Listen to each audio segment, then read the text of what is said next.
I mean, tin is interesting in one other aspect is that, yes, we've got the main use being in soldering and things like that, but like kaolin, when we think of kaolin, we think it's just clay. They go into ceramics, and that's their biggest use. But there's a lot of movement from that industry, that sector, to go into high tech. They're going into, carbon capture and all these kind of things. I've noticed in the presentation that from your conference, they talk about these kind of things where they talk about they could be in a lithium-ion battery component. They could be into the anodes. They're even talking about next generation batteries and water treatment. Can you share some light in what they were talking about when that part of the presentation was happening? Yeah, there's a guy at ITA, International Tin Association, Dr. Jeremy Pierce, who goes through looking at a vast number of scientific papers produced by guys doing PhDs and research, etc.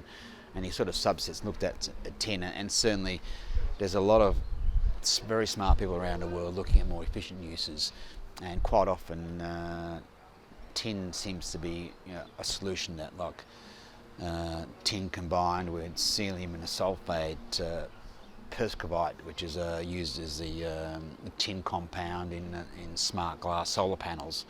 These are the sort of things where people are going, oh, how can we extend the life of a battery or improve the efficiency, energy storage, and they're doing these tin compounds, and that's where this chemical component for tin's about 20% of the usage. And again, it's not large amounts of tin, but it's seeing that in terms of the carbon capture devices, the water treatment, that quite often they're coming up with tin compounds, which are the most efficient use.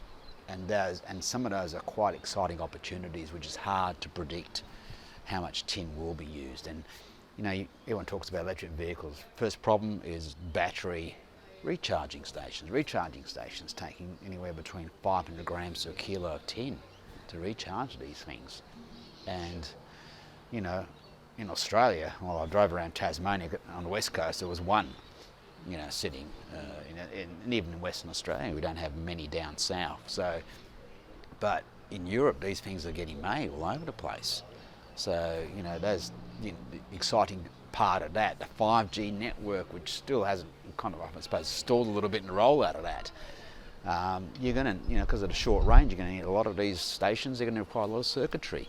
But it's getting back to the application in terms of all these other new ones. I think there's an exciting upside, and International Tin Association does a great job of trying to look at these other opportunities and promoting them and working with them in terms of providing the data and maybe access to supply, where there's groups out there now looking for tin for water treatment purposes.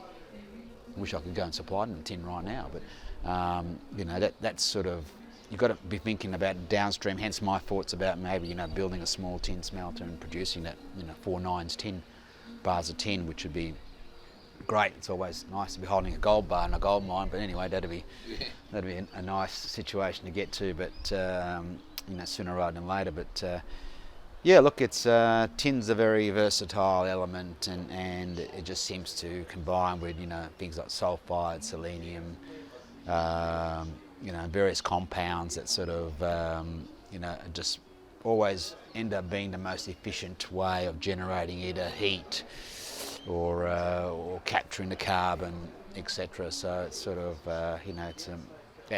it's interesting, and certainly I came across just from that presentation pretty excited about